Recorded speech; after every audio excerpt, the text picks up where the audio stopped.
Disciple says, you have said that the tamogun functions in two aspects, namely veiling and multiplicity, of which you have explained the latter, which springs from desire. Tell me, my lord, the result of the other aspect, veiling.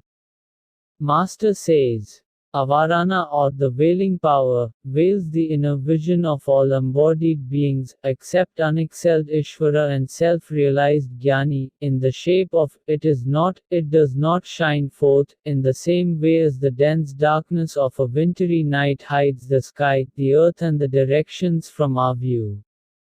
Outwardly, this veiling power altogether obstructs the distinguishing of Brahman, who is perfection, from his modifications as the world, and inwardly that of the self, which is pure consciousness, from its modifications as the inner faculties, that is, the ego, the mind. It is therefore the sole cause of that chronic disease, the endless series of births and deaths.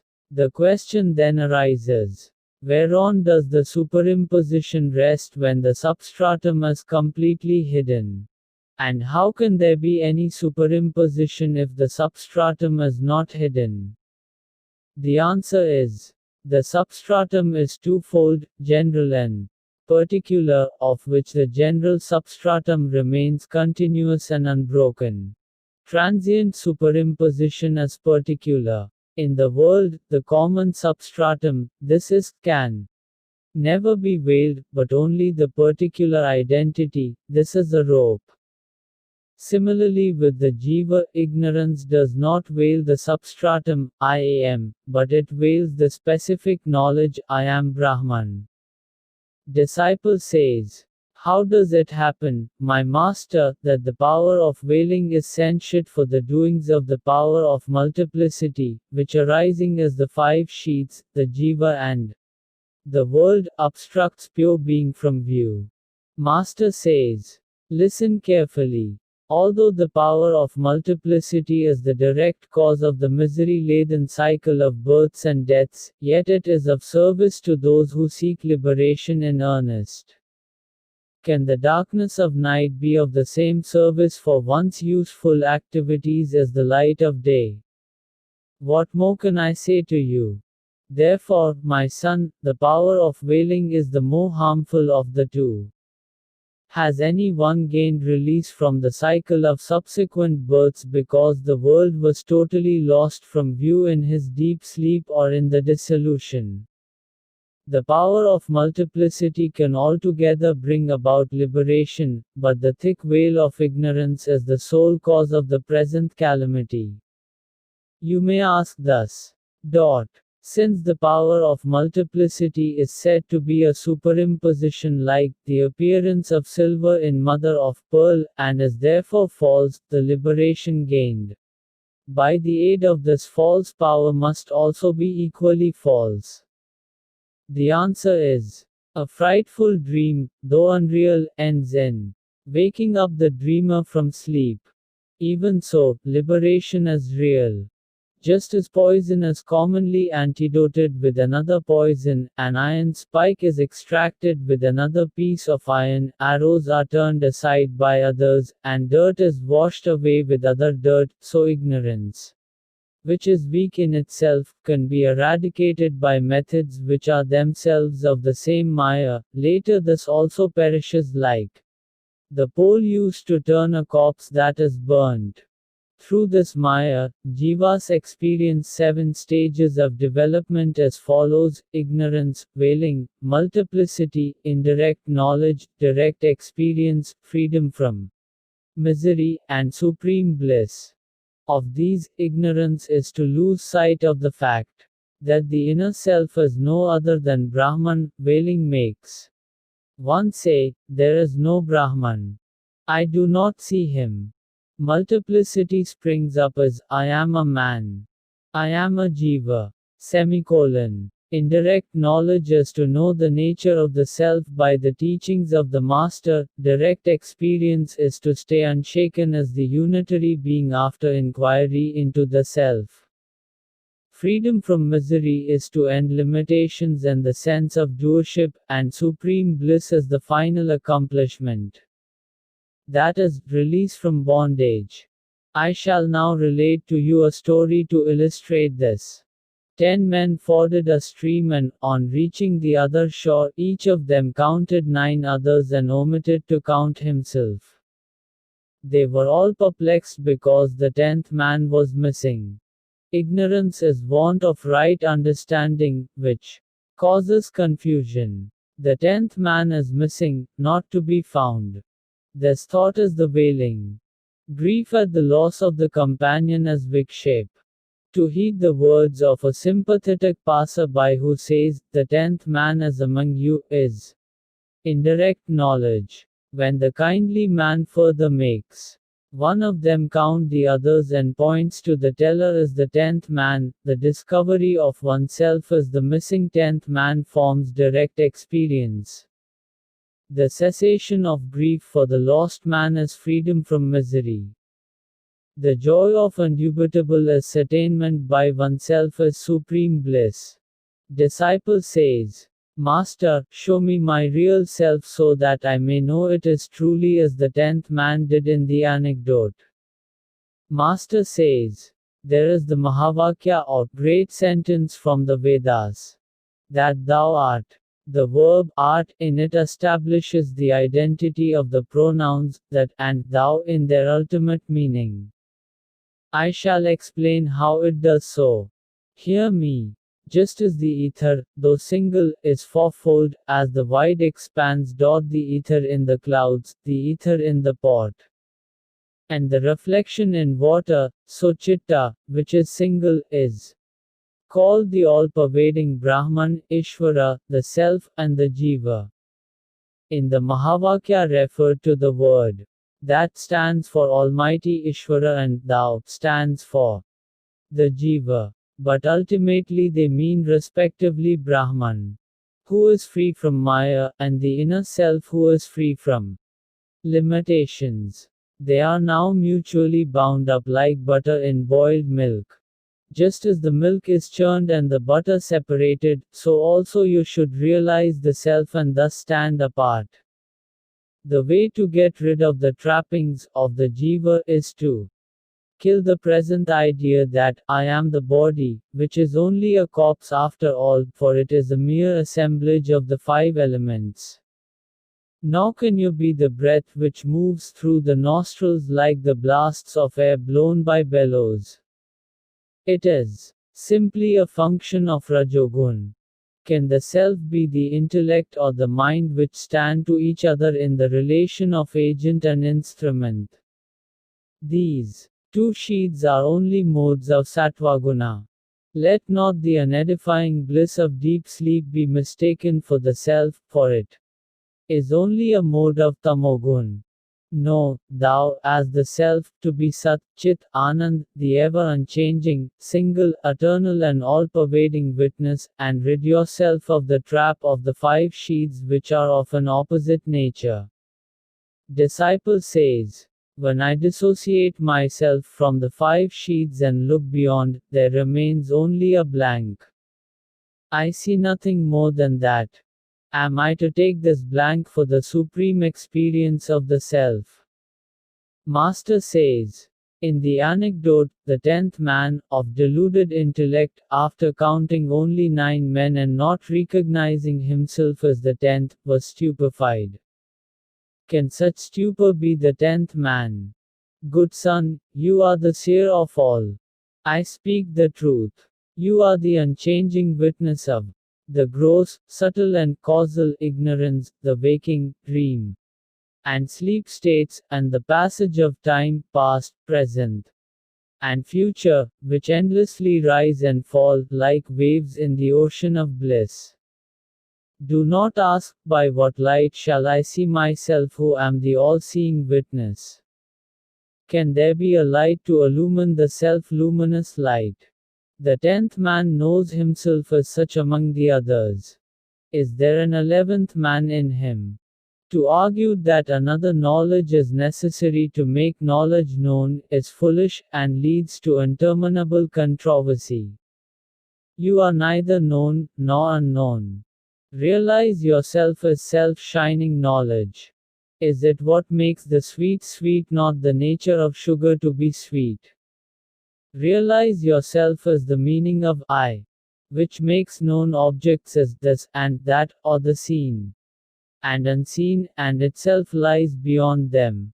The self, as described above, is the primary meaning of thou in the Mahavakya, that thou art Brahman, which is never bound by limitations, is the primary meaning of that. Their secondary meanings are the transient Jiva and Ishvara, respectively. Two separate entities can never be identical. The distinctions between Ishvara and the Jiva are due to their names, localities, artificial limitations, bodies, and capacities. They are as far apart as the upper and the lower regions. Their identity is unthinkable with these associations.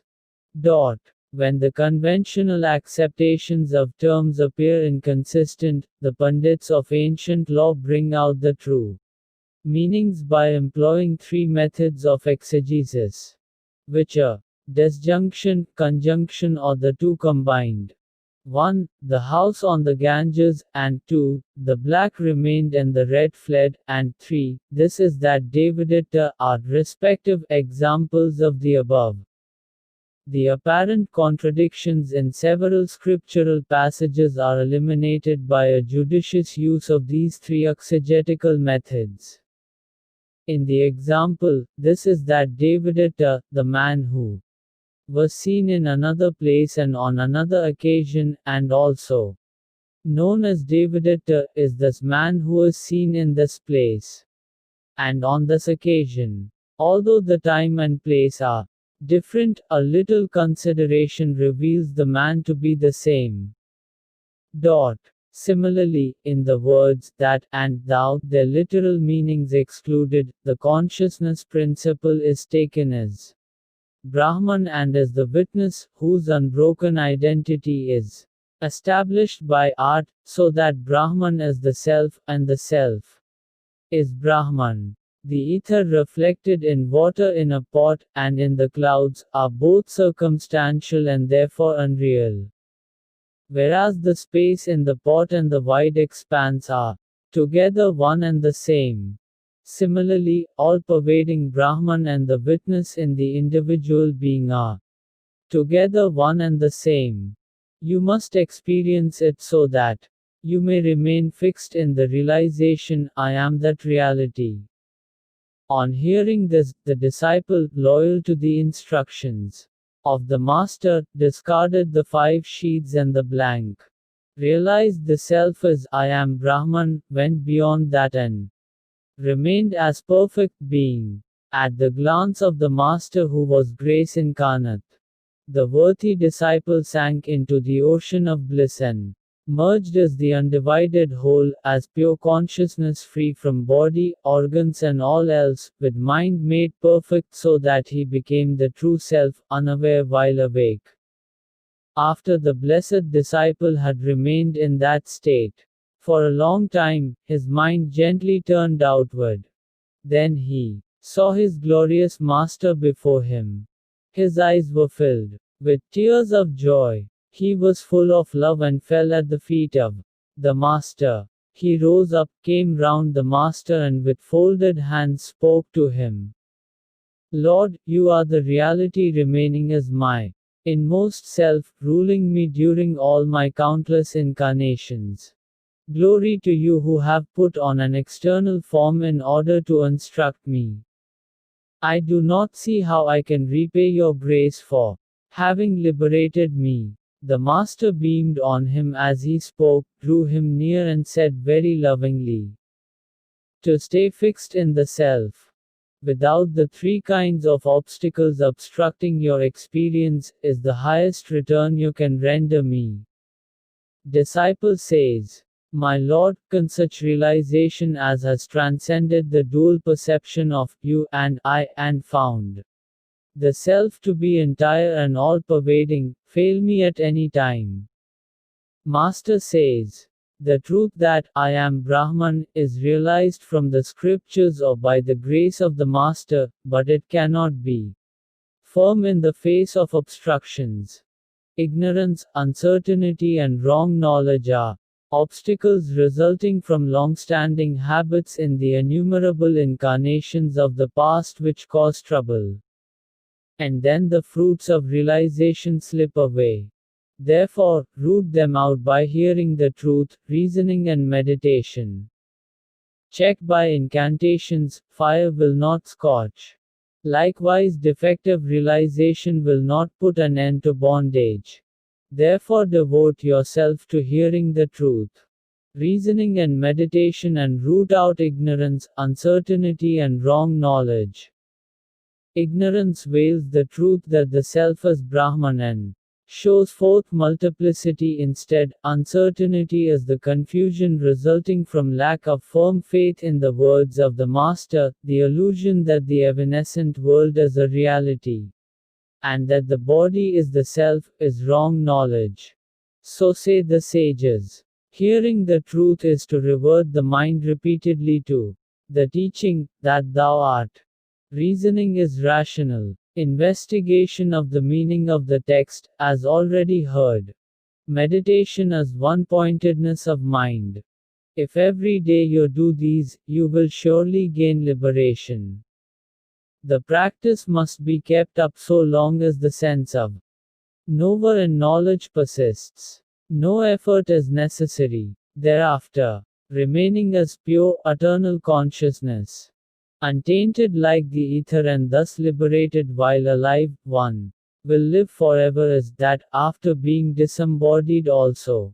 The wise, remaining like ether and liberated even here, are of four classes, namely Brahmavid, Vara, Varya, and Varishta, in order of merit. The Brahmavids who by steadfast practice have gained clear realization of Brahman, continue to perform even the hard duties of their caste and stage in life, exactly as prescribed by the Shastras for the benefit of others, without themselves swerving from their supreme state. Should passions rise up, they disappear instantly and cannot taint the mind of the Brahmavids who live in society. Detached like water on a lotus leaf, they look ignorant, not showing forth their knowledge, and remain mute owing to intensity of inward bliss. Prarabdha, that is, karma which is now bearing fruit, differs according to the actions in past incarnations. Therefore the present pursuits also differ among jnanis, who are all, however, liberated even here. They may perform holy tapas, or engage in trade and commerce, or rule a kingdom, or wander about as mendicants. They would not think of the past or future, would partake of what comes unsolicited, would not wonder even if the sun turned into the moon, or at any other marvel. Whether the sky were to spread its shoots down like a banyan tree or a corpse were to be revived, nor would they distinguish good and bad, for they always remain as the unchanging witness of all. Among the other three classes, the Vara and the Varya remain settled in Samadhi. The Vara feels concern for the maintenance of the body, the Varya is reminded of it by others, the Varishta never becomes aware of the body either by himself or through others. Although there are distinguishing characteristics in the lives of the different sages, who are themselves very rare in the world, yet there is absolutely no difference in the experience of liberation. What can be the use of the hard-won samadhi? The Brahmavid, who is outwardly active, seems sometimes to feel the misery of calamities, whereas the others remain in unbroken bliss.